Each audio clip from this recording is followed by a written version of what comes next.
Hello guys, mag-unpack tayo sa ating dalang tuyo. Yes. Kasi ngayon lang makahiga yun guys, kaya nang lakaw ang aking mga among.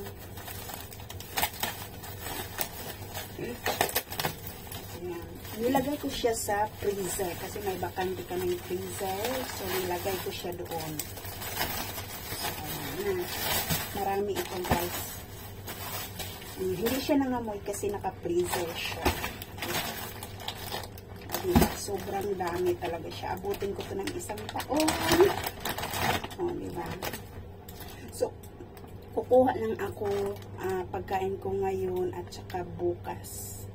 Lulutuin ko na siya lahat para pag dumating sila dito, hindi na nangangamoy.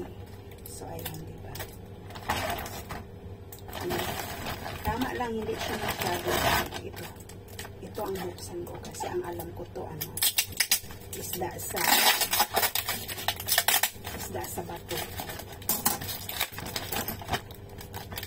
Isda sa bato siya guys. Tuyo.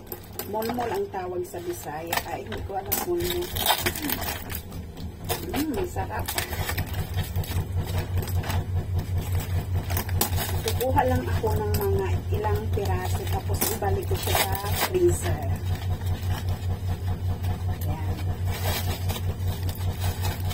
Diba? Isda. O diba? Ang sarap dito guys. As in, ang sarap.